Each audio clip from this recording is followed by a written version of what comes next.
Hello बच्चों, मेरा नाम मानसी है और आज हम class 8 new NCERT Hindi Malhar का चैप्टर नंबर 1 पढ़ने जा रहे हैं, जिसका नाम है स्वदेश।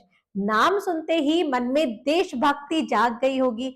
बिल्कुल जाग गई होगी, क्योंकि नाम ही ऐसा है। हमें अपने देश से इतना प्यार जो है।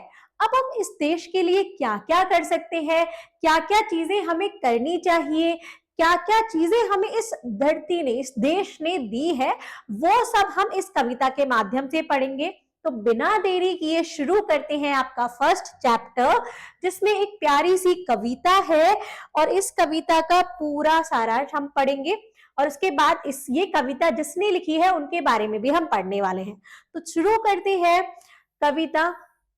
वह हृदय नहीं है, पत्थर है, जिसमें देश स्वदेश का प्यार नहीं। जो जीवित जोश जगा न सका, उस जीवन में कुछ सार नहीं। मतलब यहाँ कवि हमसे कहना चाहते हैं कि वो हृदय ही नहीं है, वो पत्थर के समान है, जिसमें हमारे देश स्वदेश के लिए प्यार ही नहीं है, जिसमें हमारे देश के प्रति कोई प्यार भावना ही नहीं है। वो ऐसा हृदय नहीं है, मतलब ऐसा जो इंसान है उसके दिल में, उसका दिल नहीं है, उसका पत्थर है, जिसके लिए अपने देश, जिसके मन में अपने देश के लिए कोई भावना नहीं है। जो जीवित जोश जगा ना सका, उस जीवन में कुछ सार नहीं। वो जीवित होकर भी, अगर वो जीवित है तो भी वो जोश नहीं जगा सका अपने देश के लिए, तो उस जीवन का कुछ भी सार नहीं है। कुछ भी सार नहीं है ऐसे जीवन का जिसके जीवन में अपने देश के प्रति प्यार और सम्मान ना हो। जो चल ना सका संसार संग, उसका होता संसार नहीं।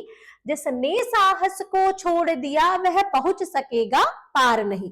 मतलब जो चल ना सका संसार संग, संसार के साथ ही नहीं चल सका। अगर हम संसार में है, अगर हमारा देश है, तो हमें उसके प्रति प्रेम भावना होनी चाहिए। तो वो संसार के संग ही नहीं चल सका, तो उसका संसार ही क्यों होगा, उसका कोई भी नहीं होगा।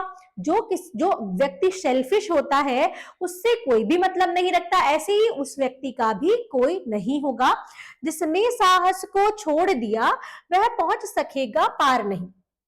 अब आप अपना एग्जाम्पल लो। आपको एग्जाम में अच्छे मार्क्स लाने हैं, लेकिन आपने कुछ किया ही नहीं, तो आपके अच्छे मार्क्स आएंगे कैसे?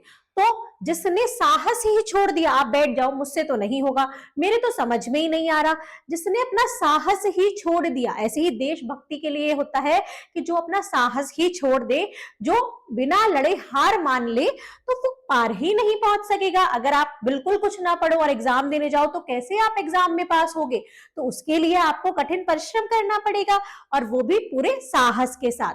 तो वो पार ही नहीं पहुंच सकेगा जो साहस ही नहीं करेगा। जिससे ना जाति उद्धार हुआ, होगा उसका उद्धार नहीं। जो भरा नहीं है भावों से, बहती जिसमें रसधार नहीं। जिससे ना जाति उद्धार हुआ, जाति उद्धार मतलब जो जात पात से ही नहीं निकल पाया कि ये जात है, ऐसे है, वैसे है, इस सब चीज से नहीं निकल पाया, तो उसका उद्धार ही नहीं होगा, क्योंकि वो उन्हीं बातों में लगा रहेगा। जो भरा नहीं है भावों से, जिसमें कोई इमोशन ही नहीं है, उसको ना खुशी होती है, ना दुख होता है, कुछ गलत होने से ना उसको बुरा लगता है, तो उसमें कोई भी रसधार नहीं, मतलब उसमें बहती कोई रसधार नहीं, उसका कुछ भी उसको समझ नहीं आता। मतलब जिसके कोई इमोशन ही नहीं है, तो इमोशनलेस है। वह हृदय नहीं है, पत्थर है, जिसमें स्वदेश का प्यार नहीं।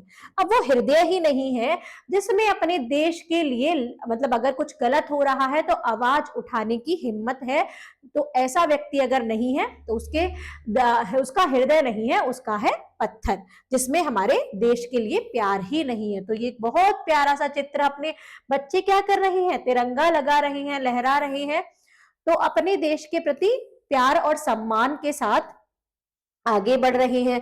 आगे देखते हैं। जिसकी मिट्टी में उगे बड़े, पाया जिसमें दाना पानी, है माता पिता बंधु जिसमें, हम हैं जिसके राजा रानी।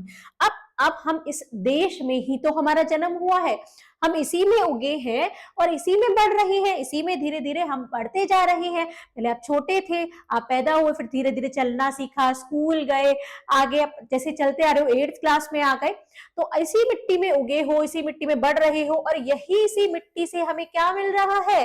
खाना। हमें कहाँ से मिलता है खाना?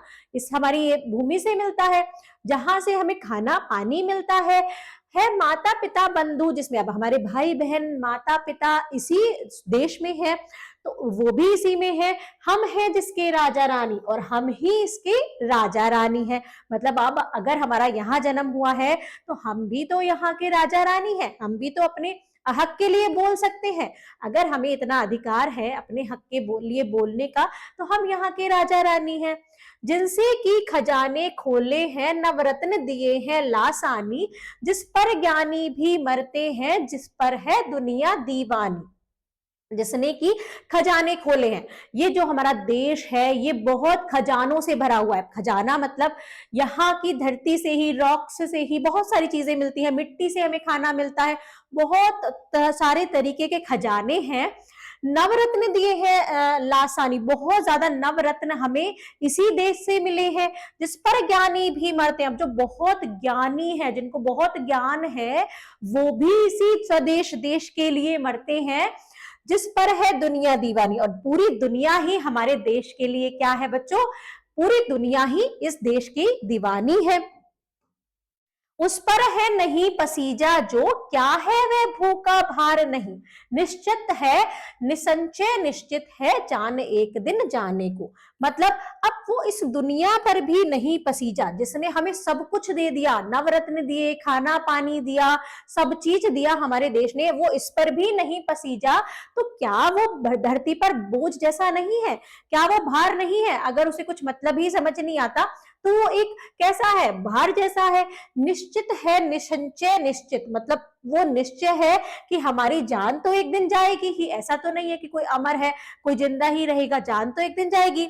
है काल दीप जलता हरदम, जल जाना है परवानों को, सब कुछ है अपने हाथों में, क्या तोप नहीं तलवार नहीं। मतलब कि काल दीप जो है वो हरदम जलता रहता है, किसी का काल कभी भी आ जाता है, तो ये दीप हमेशा जलता रहता है। जल इसमें जल जाना है परवानों को, हर कोई इसमें जलेगा, काल दीप में कोई इससे नहीं बचा। सब कुछ है अपने हाथों में, तो हमारा सब कुछ ही अपने हाथों में है कि हम इस देश के लिए, जब हमें इससे इतना कुछ मिला है तो हम इसको प्यार और सम्मान कैसे दें। ये सब चीज हमारे हाथों में ही है। क्या तोप नहीं तलवार नहीं, तो क्या वो चीज अगर हम अपने देश के लिए कुछ कर पाए तो वो तोप और तलवार अगर वो भी उठानी पड़े तो हम उठाएंगे। वह हृदय नहीं है पत्थर है, जिसमें स्वदेश का प्यार नहीं। आखिरी में फिर से कवि ने कहा है कि वो ऐसा हृदय जिसमें अपने देश स्वदेश के लिए प्यार नहीं है, तो वो हृदय नहीं है, वो कैसा है बच्चों? वो एकदम पत्थर है। अब ये कविता लिखी है गया प्रसाद शुक्ल सनेही ने। इनके बारे में पढ़ लेते हैं हम आगे। ये जो हमारे सब देश में भारतीय रेल है, सब चीज जो हमें मिली है वो हमारे देश से ही मिली है, हमारे देश में ही है। कवि से परिचय करते हैं, थोड़ा बहुत देखते हैं कवि के बारे में क्या लिखा है यहाँ पर। स्वदेश कविता के रचयिता गया प्रसाद शुक्ल सनेही हिंदी के उन कवियों में से हैं जिन्होंने ब्रज भाषा में कविता लिखना प्रारंभ कर खड़ी बोली के श्रेष्ठ कवियों में अपना स्थान बनाया था। ये जो रचयिता हैं इन्होंने क्या किया था, गया प्रसाद शुक्ल सनेही ने, ऐसे कवि हैं ये जिन्होंने ब्रज भाषा में कविता लिखना शुरू करा, खड़ी बोली में अपना जो कवि थे उनमें अपना एक बहुत बड़ा स्थान बनाया। इनका जन्म उत्तर प्रदेश के उन्नाव जनपद में हुआ। उन्होंने स्वयं कहा, सरकारी नौकरी के कारण सनेही के अतिरिक्त मुझे दूसरा उपनाम त्रिशूल रखना पड़ा। सरकारी नौकरी के कारण इनकी वजह से इन्होंने अपना उपनाम त्रिशूल रखा। राष्ट्र प्रेम की कविताओं के साथ साथ उन्होंने किसान, मजदूर, सामाजिक कुरीतियों आदि विषयों पर प्रभावकारी कविताएं लिखी हैं। ये जो अपने देश के प्रति कविता जो लिखी है, ऐसी कविताओं के साथ साथ इन्होंने किसानों पर भी लिखा है, मजदूर पर भी लिखा है, सामाजिक कुरीतियां जो चल रही हैं उन पर भी लिखी हैं कविताएं। त्रिशूल तरंग, राष्ट्रीय मंत्र, कृषक क्रदन इनकी उल्लेखनीय रचनाओं में से एक है। तो ये सारी क्या है, इनकी रचना मतलब कुछ रचनाओं का यहाँ पर नाम दिया गया है। तो अगर आप इनको पढ़ना चाहते हैं तो आप इंटरनेट पर इनके बारे में भी सर्च कर सकते हैं और कविता भी इनकी पढ़ सकते हैं। तो बच्चों यहाँ पर आपका चैप्टर होता है कंप्लीट। मिलते हैं नेक्स्ट चैप्टर में नए जोश के साथ। तब तक के लिए थैंक यू स्टूडेंट्स।